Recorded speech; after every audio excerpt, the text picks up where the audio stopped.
Welcome, everyone, to another amazing session of the 100% podcast. Today, I am so excited. We have an amazing guest, Neena Perez. At this point, I'm going to edit and say something about you because I don't have your bio, which is in the form. Yeah. Well, let me really quickly write down how you just want me to introduce you. Yeah.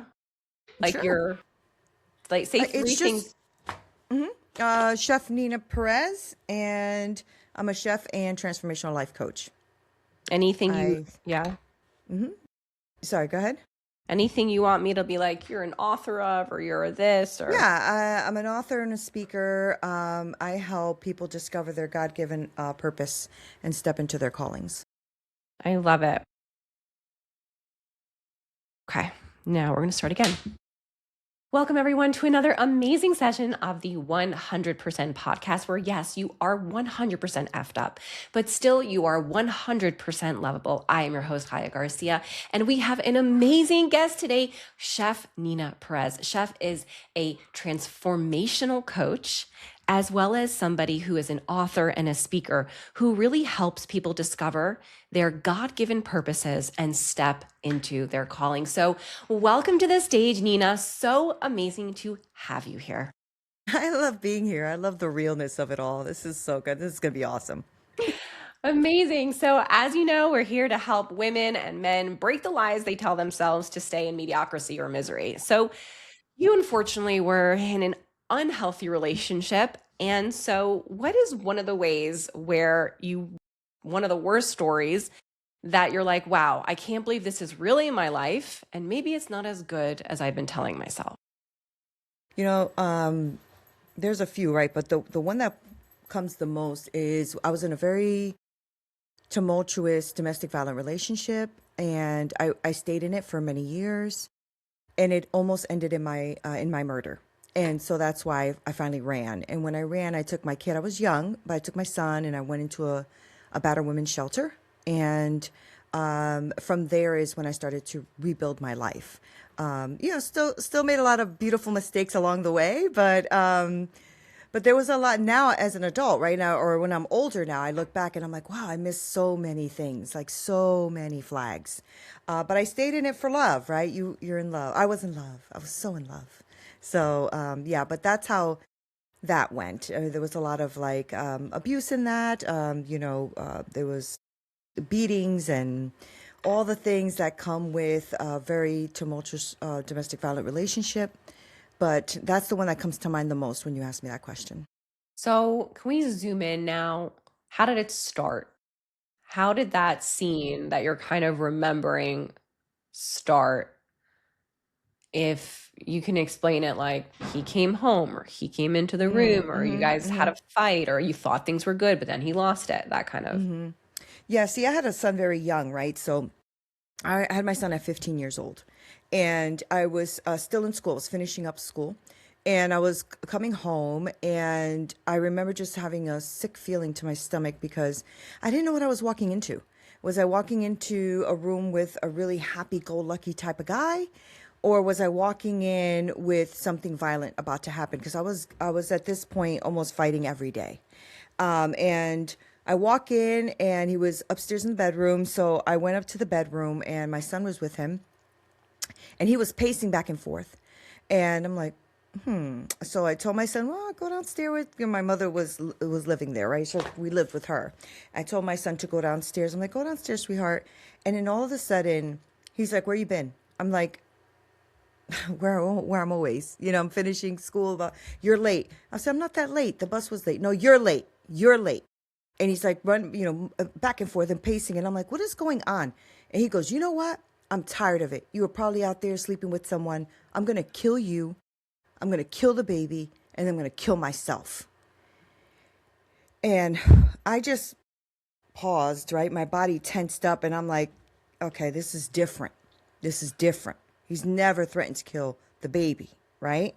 And me, he's always threatened to kill. So, but when he turned around to look at me, his eyes were like almost glazed over. It was almost like he wasn't even him. And then when I looked down in his hands, I saw the gun.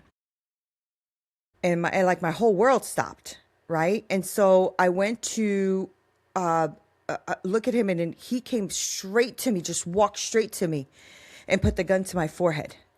And he's like, I'm going to kill you. I'm killing the baby and I'm killing myself because I can't live like this. And I'm like, but I love you, but I love you. And click, he actually pulled the trigger. The difference is when he pulled the trigger is the safety got jammed. And he couldn't unjam it. He clicked it, couldn't unjam it. So he was starting to mess with it to try to unjam the thing. I didn't know what to do.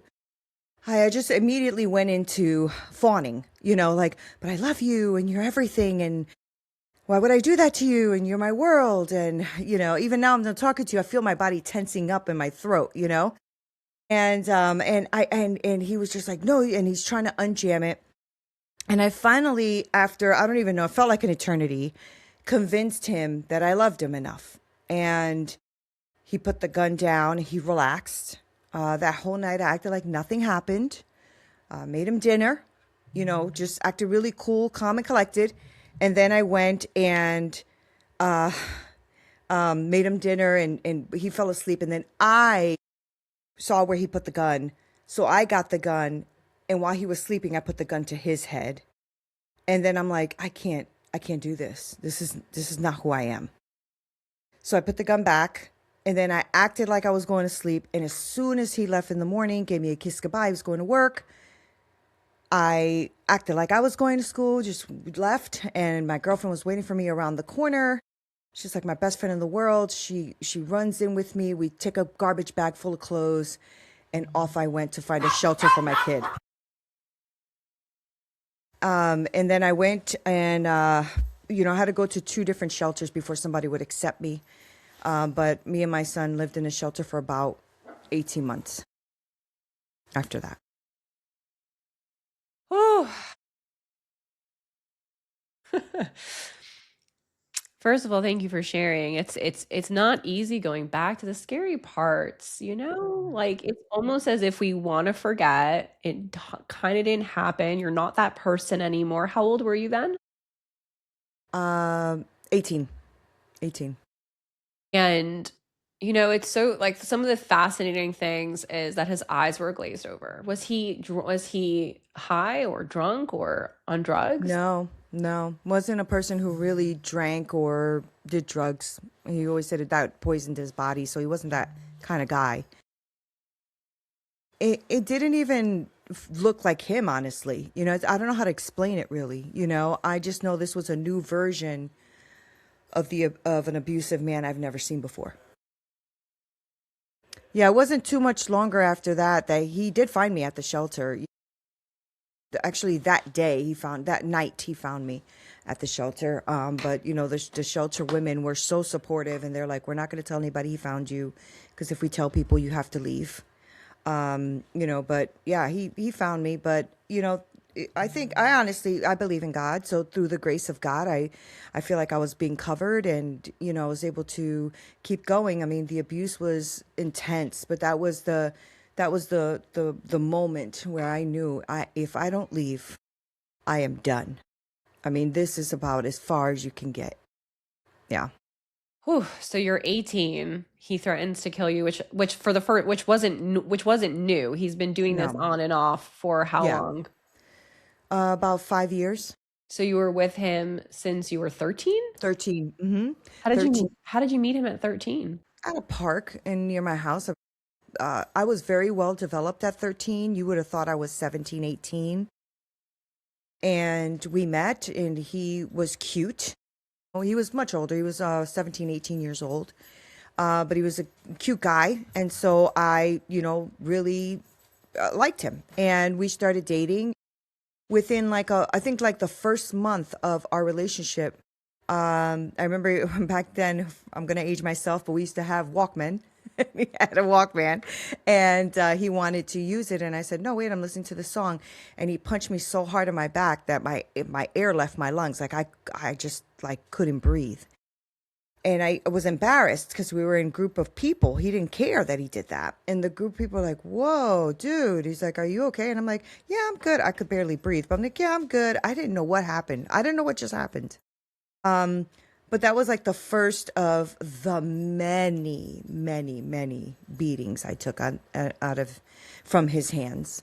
But that was the first, and that was like a month after dating. I didn't know who I was. I didn't know my worth, and I was a young girl thinking I was older than I was. Doing things kids should not be doing. And yeah, I mean, I stayed. I left him that day because I was so mad. But once he apologized, I mean, of course, I took him back. What was your family life like that at 13 you were being beaten and it was okay to you? Well, that's what my family life was like, right? So, my mother was in a very, very violent relationship, which was my stepfather, who was also my abuser. And, that started at like 4 or 5 years old or whatever, getting beaten all the time, sexually molested, like the whole thing, by the hands of my stepfather. So abuse was very normal. I hate to say it that way, but it was. And I had a lot of abandonment issues because, my mother would drop me off at my grandparents' house and I would live there for like a year and then they dropped me back off at my mom's. I lived there for a year and back and forth and back and forth and back and forth. And so I was unstable, didn't feel loved or cared for.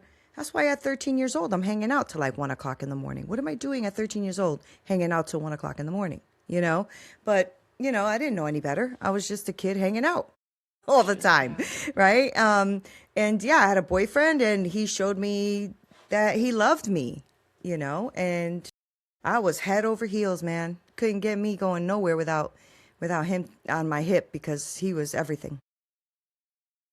That's so like crazy and also just makes so much sense that if your norm and your home internally was set to push your feelings down, say it's Hmm. okay when it's not, allow people Hmm. to hurt you, and you're just so happy when they show back up again, Hmm. that Hmm. this was the natural progression of an unnatural relationship.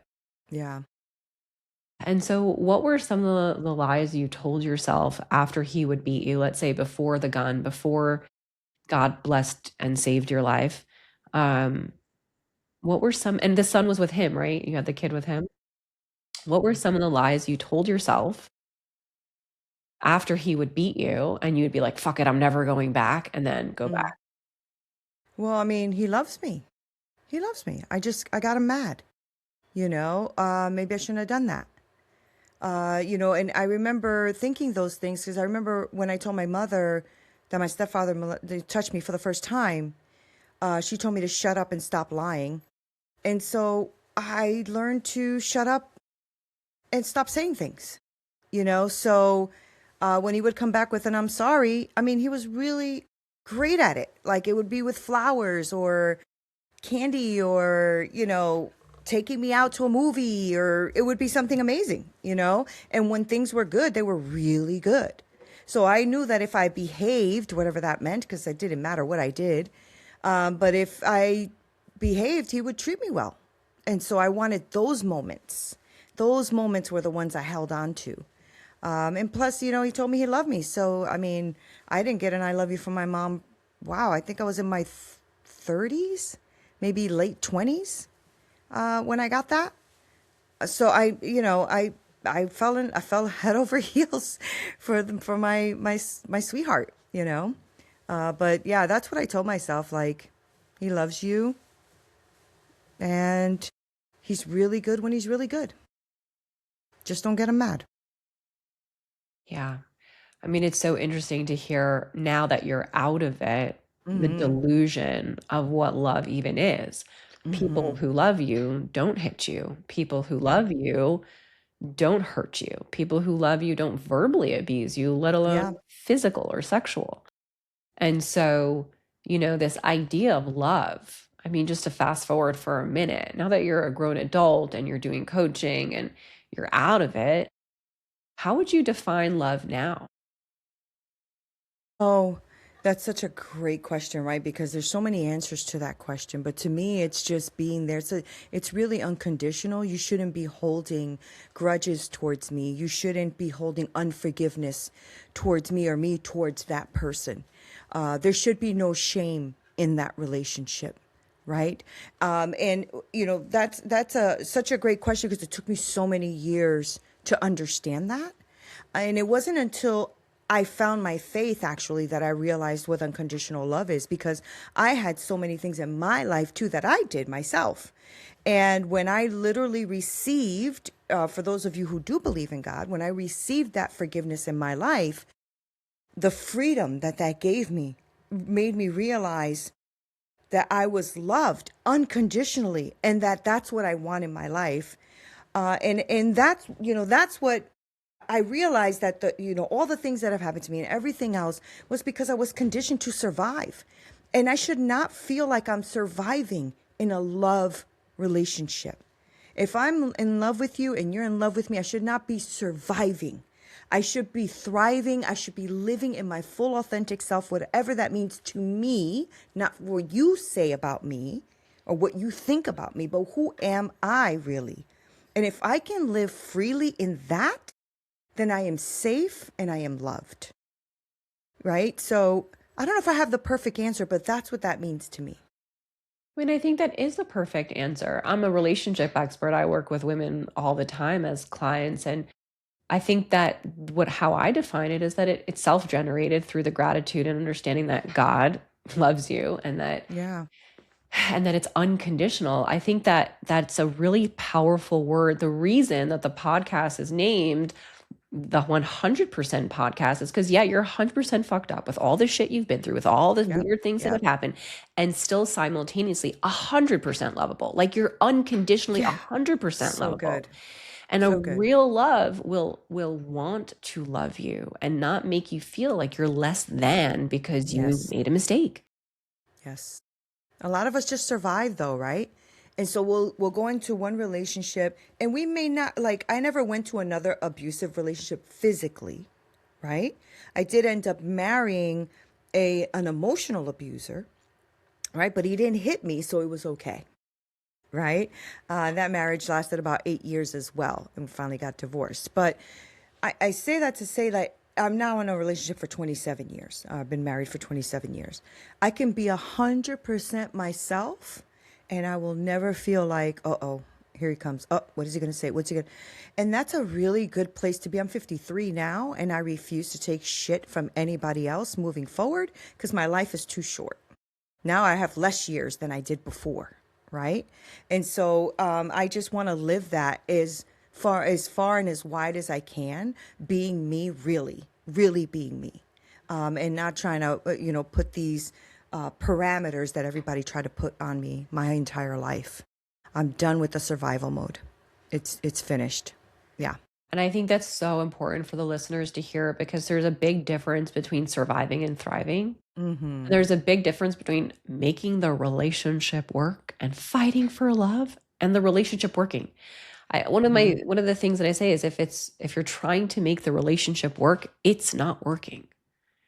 It's so simple, but women So just true. don't get it. So I'm true. fighting for love. We love each other. I've never met anyone like him. We have the greatest connection. His mom's name is Jody Lane, and my grandmother's name was Jody Lane. And like they find these synchronicities just to Yeah. attach Yeah. themselves to hold on. And the truth is, like, I'm in a very healthy marriage now. I mean, I'm only ever going to be married once, but to Good. understand, yeah, I mean, I did the work beforehand, Yeah. Good. obviously, but I really related to what you said of just being yourself and never worrying how he's going to react. It is probably the greatest gift. It's why this podcast exists. It's So why my true. whole company exists. Because if a woman can come into her home and have a fucking bad day and scream her head off, not because of anything, but maybe because she watched something crazy or somebody just passed away, and her husband doesn't hurt her or put her down or yell at her, and she has full freedom, I and you have full freedom to just be human and still Yeah. be loved fully, it is the greatest gift. Yeah, it really is. And I think it's just the lies. We just tell ourselves way, way too many lies as women, right? This is just how I am, right? The truth is it's not the identity. It's, it's our adaptation, right? We've learned to survive. And so we've created this thing and we think this is just who we are. We've actually learned to not trust ourselves. I know I did. I'll just speak for myself. I learned to not trust myself, right? I thought I lacked discernment, that I didn't, I was like actually shutting down my intuition. I knew better. I knew better, right? But I shut that down and I realized that I needed to stop outsourcing my intuition. I just needed to stop that and start listening to me again. Who am I? Honestly, what do I like? What don't I like? What do I deserve? Right? And I don't deserve to feel horrible about myself every moment every moment you get a chance to put me down. I accept that as my truth. No, no, thank you. Right. And now that I'm older, of course, I mean, I wish I had this knowledge and wisdom in my teens and 20s, right? In my 30s. But I'm grateful for it. I'm grateful for it, but I don't turn down my intuition anymore. I just make sure that I'm listening to me, whether it's a friendship, a relationship with someone, a working environment, it doesn't matter. I'm listening now. I'm paying attention. Yeah. What is safe for Nina? And if it's not, I'm out. Right. And I love that you said that. What is safe for me? It's like we're always asking ourselves questions all the time. But a lot of the times, it's like, what does somebody else want from me? What is my mom going to do to be proud of me? What's the professor going to do if she's proud? How do I get the A? Whatever, age level you're in, it's the same story and a different thing. How do I get a raise? How do I get a new job? How do I get the A? How do I, and it's like, you just asked yourself, not how do they find me lovable? How do I feel and know and make myself feel safe that I'm fucked up and lovable? And how do I make myself feel safe knowing that? We always go against that though, Haya. Like I was watching this thing on YouTube where these men were walking next to these women as an experiment. The women were so uncomfortable, but they wouldn't tell them to leave because the guys were walking with them and they wouldn't say anything. Meanwhile, if a guy was up and another guy would walk them, the guy's like, dude, back up. Yeah. Why are you so close? Yeah. And I'm like, why do we do that? If she feels unsafe, why is she acting like, oh, I'm good. I'm just not going to, disturb anybody's comfort. No.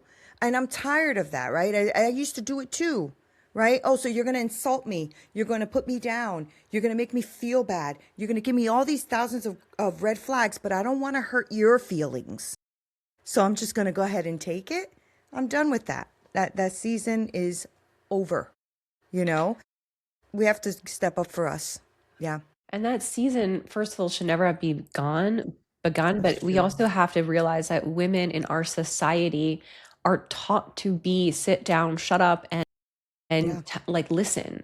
And we see that a lot, first of all, in the pornography industry, which is destroying the world. It's just raping women for money and normalizing it. I think that industry, if you believe in Messiah or some light in the world, something has to stop the insanity that's happening with women.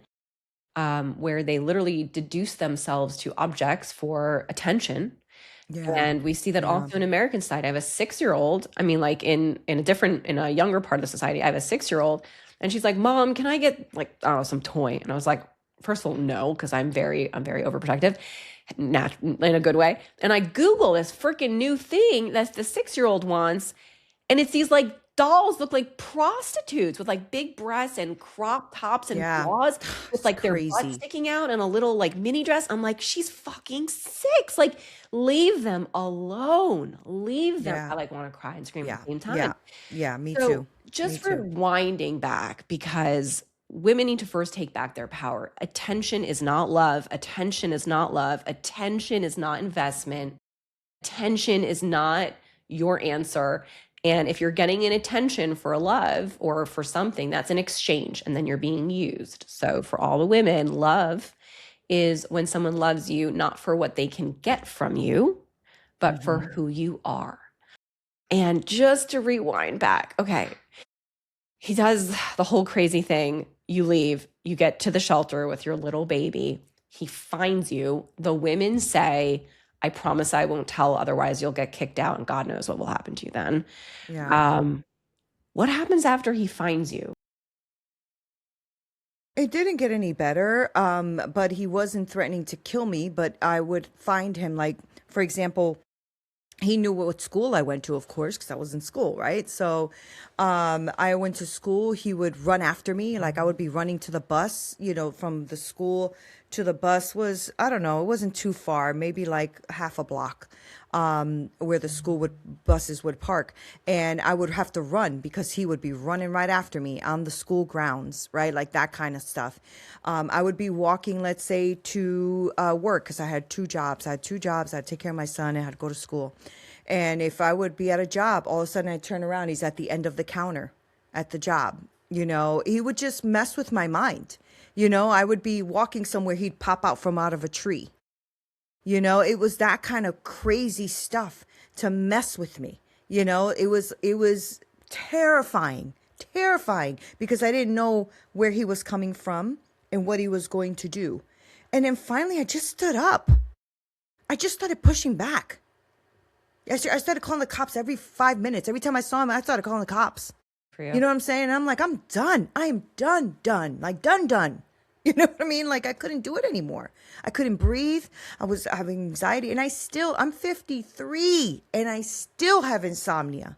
I still have night terrors at 53, right? So if I don't take a sleeping pill, a melatonin or something, I'm not going to sleep. You're still You know? traumatized by all that fear and Yeah. anxiety. Yeah, it's Yeah. crazy. Even though I've dealt with it and I've actually gotten therapy and I've neuro-linguistic programming and I've gotten all the things, all the certifications and gone through all the therapists and whatever have you, it doesn't help when I close my eyes at night and I still see figures at the foot of my bed.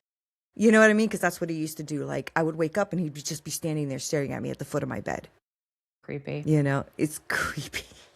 Right? So now I sleep with a night mask. I take my melatonin. It's not that easy to get that trauma response out of your head, even though you're safe. You feel good, like everything's good, but sometimes it still creeps up as an ugly monster. Yeah. Yeah. And it's a really important thing for you to just speak about it and to Yeah, acknowledge it. And, absolutely. trauma is one of those things that you can definitely transform from, but you might just remember it. And obviously, there's different therapies and there's somatic therapies, and you can go, I don't know, to the Amazon jungle and take ashwagandha. Not that I've done any of that. I don't even know what it's called. I think I maybe said it wrong. But someone's probably listening, like, you said the drug wrong. I was like, I don't I know know. what Let's you're do talking it. about, though. Believe me, girl, I'm with you.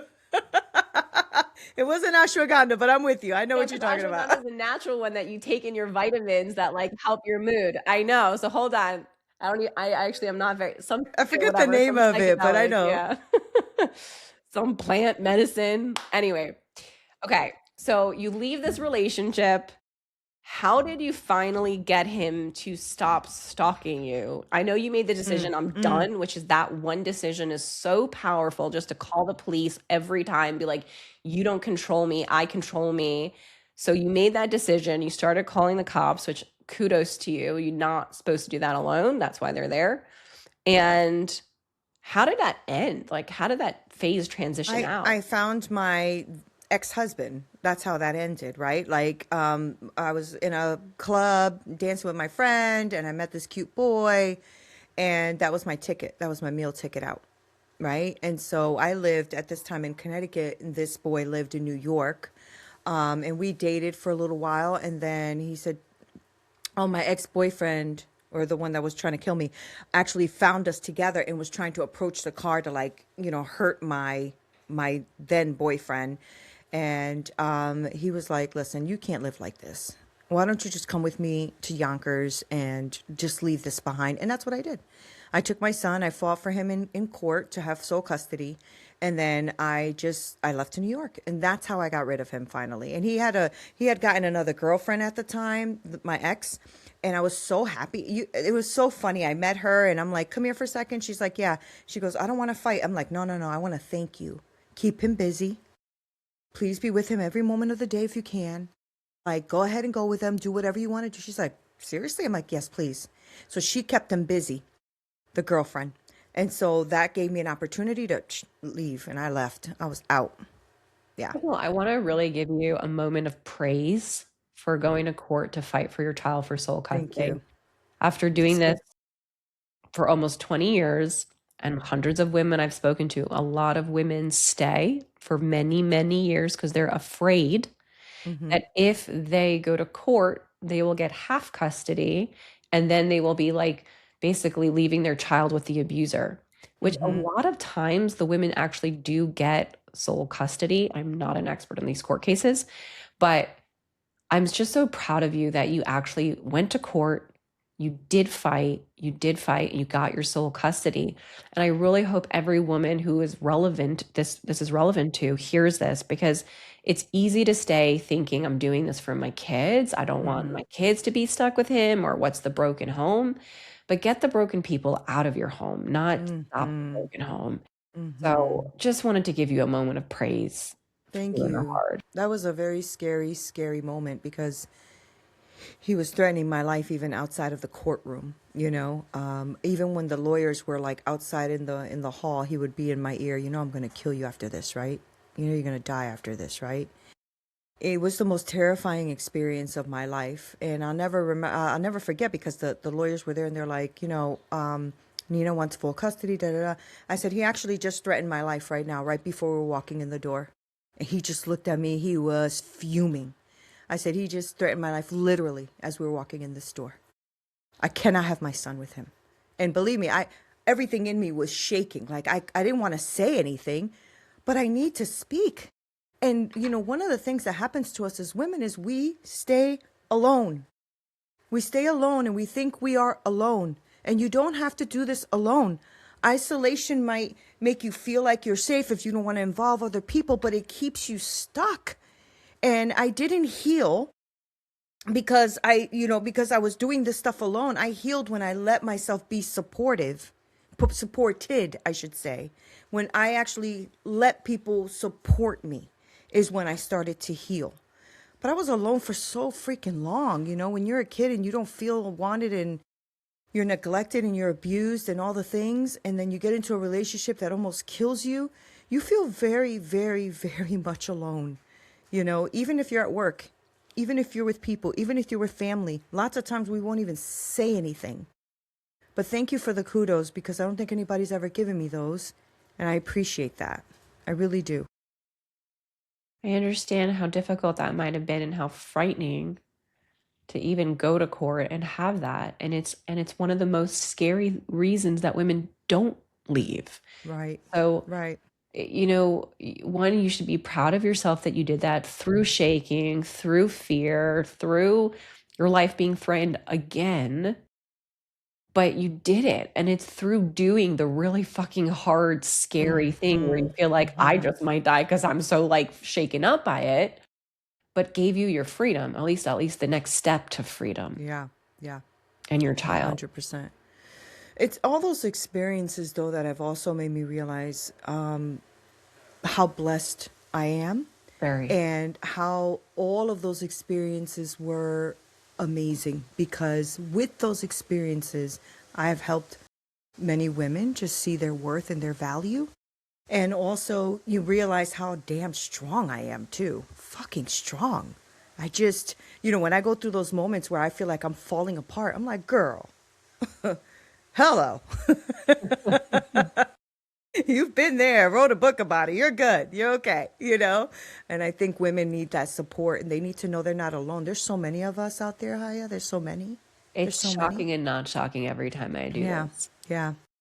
I Yeah. mean, I get on calls with women all the time. That's what my company is based on, and is helping women, primarily single women, either never get into a relationship that can hurt them, That's so or good. get out of it. So I'm on calls all the time, and I'm just like, how is this so prevalent? Like, Yeah. it's insane. And everyone, you go to like Kroger's or Publix, wherever you live, like whatever your shopping center is, and you can literally be amongst people buying like cereal and they go home and get beaten and you don't know. And it's so prevalent. No one talks about it, and yet it's everywhere. So I'm Yeah. like, I need Yeah. to create a space to talk about it. Hence you being here on the podcast. So thank you.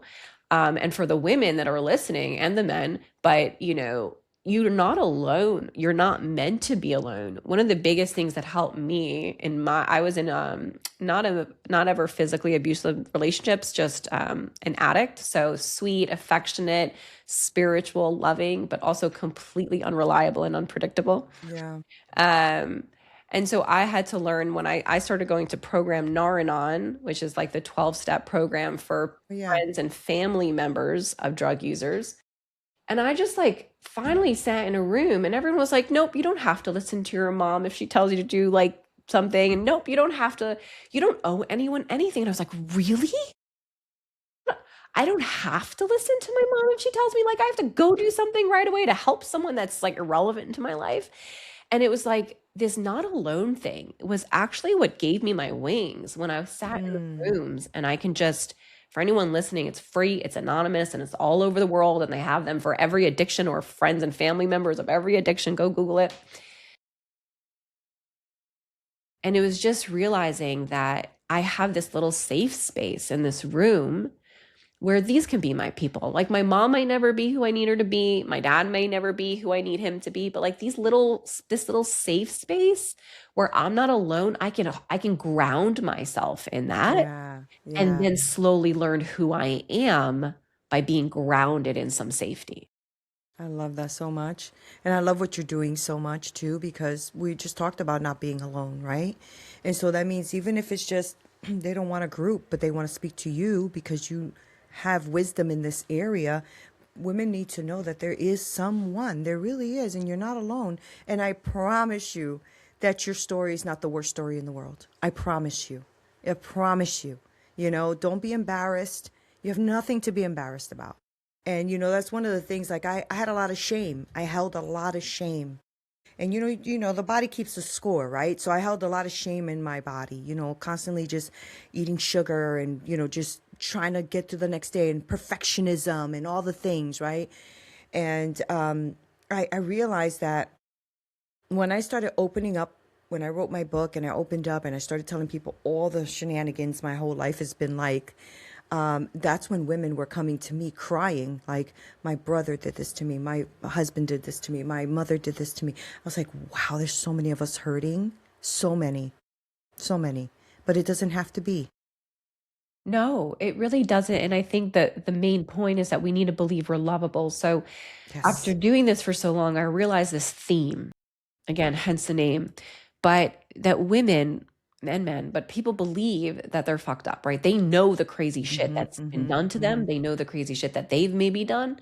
And they believe truly that they're not 100% lovable, that they kind of need someone else to tell them that they're lovable or need to earn someone else's love. Or if they can have this mm-hmm. man choose them, that might mean they're finally lovable. And so if we believe that we're fucked up 100%, but we're 100% lovable, we actually don't attract all of these abusive men because we only psychologically and subconsciously attract these abusive men when we're in a low state of worth, when we don't believe we're lovable. Right, right, And we right. want them to show it to us, prove it, earn it, recreate the dad we never had or whatever the scenario. Yeah, because we think we're broken, Yeah. right? We don't think we're good enough. We don't think we're smart enough, or whatever the enough lie is. We're not broken though. You're not broken, right? You might be bent because we all get bent, but you're not broken. And you're definitely not behind. So please, for all of you who think I'm too old now, or I'm already in it, or I have all the kids, or I've been here 30 years, it doesn't matter. If you woke up today, there's another opportunity and another day for you to fulfill whatever it is. And you don't have to stay not one more day in a relationship that is destroying you. Not one more day. Yeah. Not one more day. And there's not one woman in the whole world that once they left said, I shouldn't have done it sooner. Yep. Oh, yes, exactly. I love women. I love our hearts and how we will fight tooth and nail even for someone who doesn't deserve it, right? But we just have to really stop outsourcing who we are and really start to listen to us again. You know, that's what I think anyway. I'm not the No, professional like you, but I love it. You need to take all that. It's the same energy to fight for love that a woman naturally has, that like mama bear, like, don't you dare hurt my baby. And then you roar, Yep. Yep. but you put it back into yourself. Yep. You become your baby. You reparent yourself. Yeah. You get in touch with your inner child. You put a little picture of you when you were 5 years old on your fridge and look at that every day and say, I will never talk bad about you again. I That's will right. always protect you. I will never let someone come into your life who won't give you the life I know God put you on here for, on earth for. So That's so good. all So that good. grr and like, I'm going to fight for love, do it, but do it for yourself. Yeah. Yeah, because we don't do it for ourselves, right? We either think it's too late for us or I should be further along. That's the biggest lie. I should be further along. Further along than who? Yeah. Then what? And what? Then when? The Like I always, comparison. Yeah. you know, when I coach women, they're always like, I should be further along. I said, compared to who? Who are you comparing yourself to? That's the issue. You know, can you be further along than maybe you were yesterday yourself? Then okay, yeah, I agree with that. But when you start comparing yourself with, oh, their relationship is so amazing, or they have this and I don't have, I've met so many women. I'm not, you know, a therapist by a long shot, but I met, you know, when I used to do catering and parties and stuff like that, I met women who were super wealthy.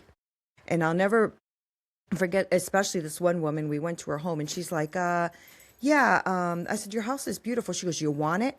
I'm like, no. She goes, you can have it. And then I realized why. I mean, she was cleaning the floor with a towel as we were walking in and out as the catering. And I'm like, well, we got the floor. But her husband came in and she was like shaking. And I'm like, oh, you know? And I'm like, you know, I just feel so heavy hearted when women think that they need to put up with that. She can literally just take her kids and go. And a lot of times we are just imprisoned by maybe finances, right? Because maybe they control the purse strings, right? I didn't have that, thank goodness. But I did have the emotional prison. You know, you're not good enough. You're not pretty enough. You got a kid who wants you now. You know, all those things. When you went out of your abusive relationship, just to full circle this as we slowly wrap up, how did you get back into, or what was like the beginning signs of the emotional abuse that came from this second relationship? From the second relationship, I started to realize that there was a lot of funny things happening, you know, like working a second job, but I never saw a second income.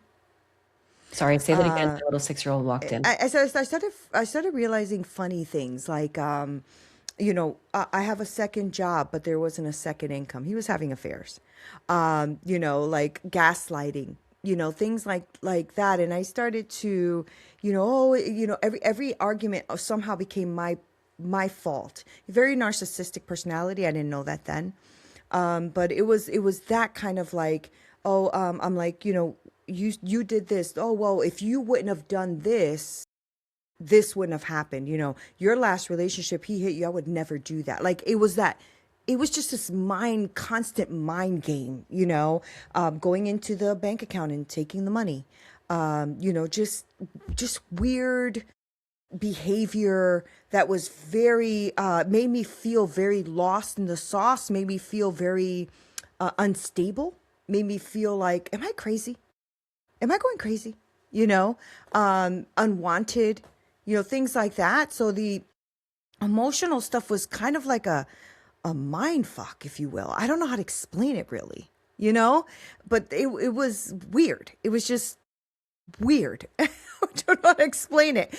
And I thought I was a tough girl, right? I was tough because I just came from a abusive relationship and I know how to fight and I'm good and I'm tough, but not really that tough because I stayed with this marriage almost 8 years and it was really a tumultuous, like multi-affair, you know, constantly taking things and abuse and, you know, of like, it was just weird. I don't know how to really explain it, Chaya. I just know that it's one of those things when you are with someone who is very narcissistic and also a pathological liar, you think you're crazy.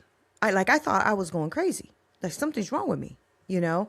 So I stayed in the relationship because, he would either be sick all the time, or, he just didn't feel well, or if I was only more supportive or a better wife, or, those kind of things. It was very strange. But because he wasn't physically beating me, it was better. So I thought. Yeah.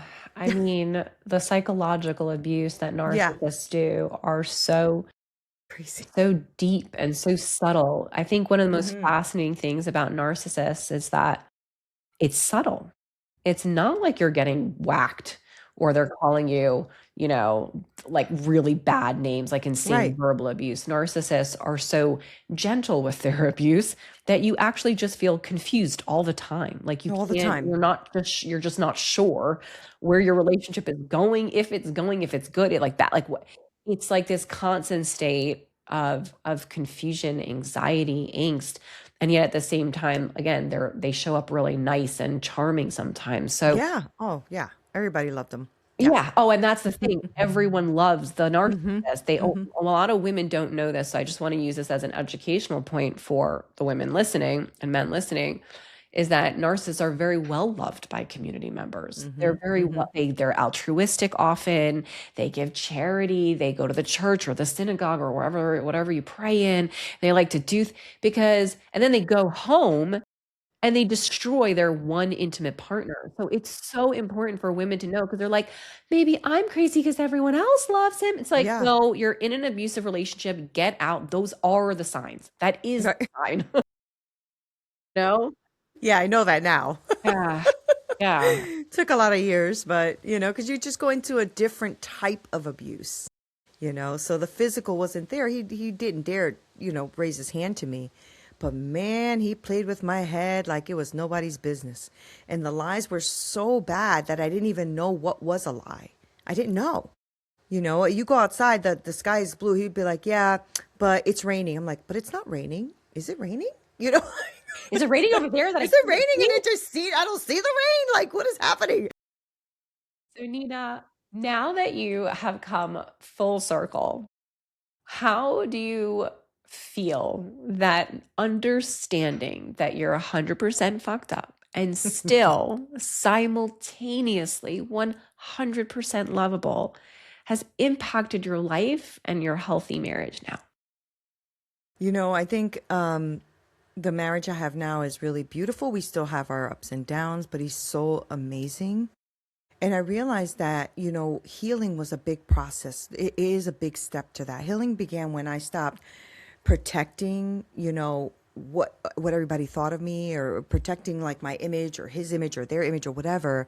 And I started to protect my life, and I started to preserve my life. And when I started to do that, I realized that life can just be so much sweeter and better. And like, it's not always roses, but damn, it's not roses on my term. Yeah. You So know, it's not where roses on my term. can people find you if they want to connect with you, if they want to buy your book? How can people Yeah. find you? Well, I just started a whole new project called the Purpose Filled Kitchen, where I'm combining all of my recipes and chef work with my coaching. So you can find me anywhere on Chef Neena Perez. If you put it in, you'll find me. Nina spelled Neena Perez. So anywhere. Well, Nina, thank you so much for being on this podcast. It's truly a pleasure. All right, everybody, this Thank has you for been having me. another amazing, powerful, and just deeply transformative episode of the 100% podcast, where you are 100% fucked up and still simultaneously That's so much. 100% lovable. And nothing that you've done or that has been done to you can even diminish 1% of how truly lovable you are. I am your host, Chaya Garcia, epic love expert, here for you to get the relationships that are not but epic. You can find me at Epic Love Expert all over the internet.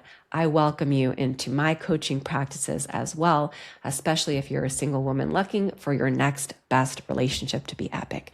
You are 100% effed up, 100% lovable, and I will see you in the next episode.